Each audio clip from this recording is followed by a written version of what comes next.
မင်္ဂလာပါခင်ဗျာ SFK Stock Forex Knowledge Channel မှာကြိုဆိုပါရစေကျွန်တော်ပြီးခဲ့တဲ့အပတ်ကဒီ stock market ထဲမှာအယောင်းဝယ်လုပ်တဲ့အခါမှာ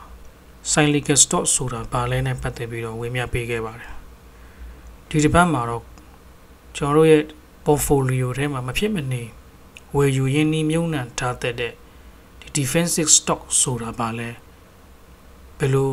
ဝယ်ယူရင်းနှီးမြှုပ်နှံမလဲဆိုတာနဲ့ပတ်သက်ပြီးဝေမျှပေးသွားမှာဖြစ်တဲ့အတွက်ဒီဗီဒီယိုလေးကိုပြီးဆုံးတဲ့အထိကြည့်ပေးပါခင်ဗျာ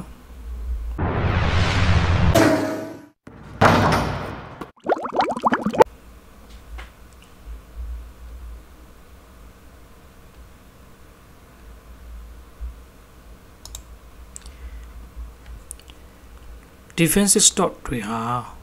ဒီ economic cycle တွေဖြစ်တဲ့ expansion peak recession and recovery ဆိုတဲ့အခြေအနေတွေဖြစ်ပေါ်နေတဲ့ကာလအတွင်းမှာတော့မှာအဲ့ဒီ stock တွေဟာလူတွေရဲ့နေ့စဉ်ပုံမှန်လိုအပ်ချက်ကြောင့်ဝယ်လိုအားရှိနေတဲ့အတွက်အဲ့ဒီ stock တွေကိုထုတ်ရောင်းထားတဲ့ company တွေဟာဒီ business cycle တွေရဲ့ရိုက်ခတ်မှုနည်းပြီးတော့ပုံမှန်အမြတ်ငွေတွေရရှိနေတဲ့အတွက်ကျွန်တော်တို့ cyclical stock တွေတဲ့ပိုပြီးတော့ stable ဖြစ်တဲ့ stock တွေဖြစ်ပါတယ်အဲ့ဒါကြောင့်ဒီ defensive stock တွေကိုဝယ်ယူပိုင်ဆိုင်ထားတဲ့ investor တွေဟာနိုင်ငံစီးပွားရေးကျဆင်းပြီးတော့ကတ်ဆိုင်နေတဲ့အချိန်မှာတော့မှကျွန်တော်တို့ပုံမှန်အမြတ်ငွေ dividend တွေကိုရရှိနေနိုင်ပါတယ်။ COVID ကြောင့်ဒီ transportation လုပ်ငန်းတွေ construction project တွေအားလုံးနီးပါးရပ်ဆိုင်းသွားပြီးတော့နိုင်ငံစီးပွားရေးကျလို့ stock share တော်တော်များများရဲ့ဈေးနှုန်းတွေထိုးကျနေပေမဲ့ကျွန်တော်လူတွေရဲ့နေ့စဉ်ဝယ်ယူစားသုံးဖို့လိုအပ်တဲ့အရာတွေကိုရောင်းချပေးနေတဲ့လုပ်ငန်းတွေဖြစ်တဲ့ဒီစင်ကာပူမှာဆိုလို့ရှိရင်ရှင်းဆောင်တို့ US မှာဆိုလို့ရှိရင် Walmart တို့လို supermarket ကြီးတွေဟာတာမန်အချိန်မှာထက်တောင်မှအမြတ်ငွေတွေပုံမရရှိခဲ့ပြီးတော့ stock share price တွေလည်းထိုးတက်သွားပါသေးတယ် defensive stock တွေဟာဒီ large group အမျိုးအစားမှာပါဝင်တဲ့ Apple တို့ Amazon တို့လိုကြီးထွားမှုနှုန်း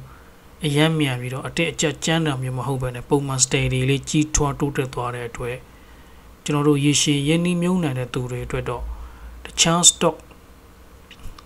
အမျိုးအစားတွေထက်စားလို့ရှိရင်တော့ risk နဲ့တဲ့အဖြစ်အမြတ်ငွေလည်းပုံမှန်ရရှိနိုင်ပါတယ်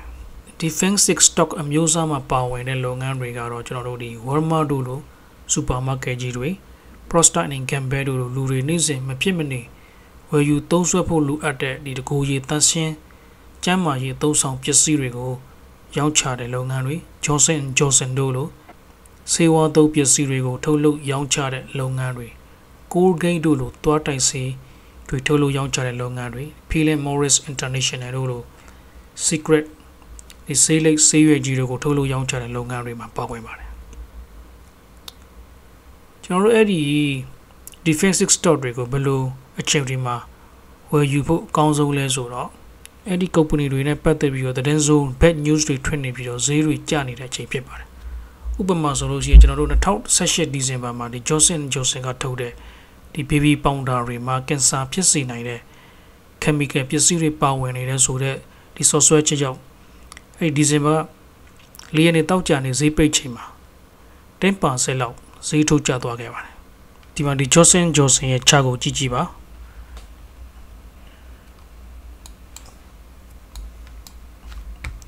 အဲ့ Johnson & Johnson ပေါင်ဒါတွေမှာကင်ဆာတွေပါဝင်နိုင်တဲ့ပစ္စည်းတွေပါဝင်နေတယ်ဆိုတော့တရင်တွေထွက်ပြီးနောက်မှာ2018ဒီဇင်ဘာမှာအဲ့ဈေးတွေ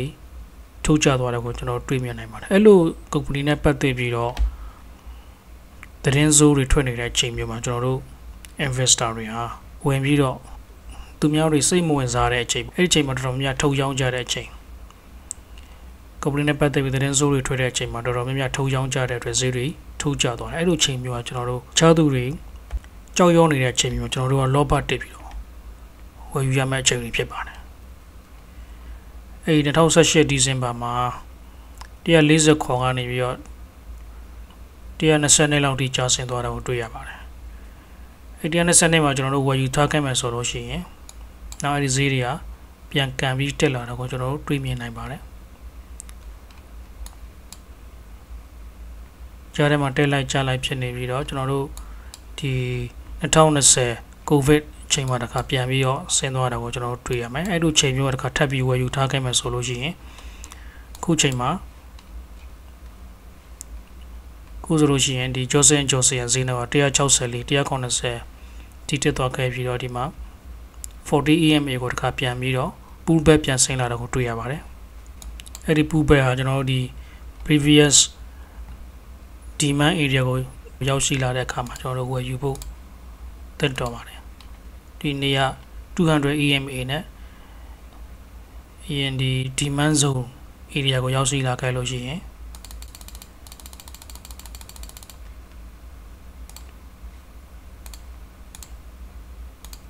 ကျွန်တော်တစ်ခါ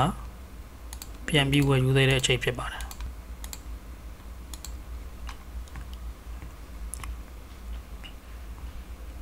ဒီ Johnson & Johnson ဟာ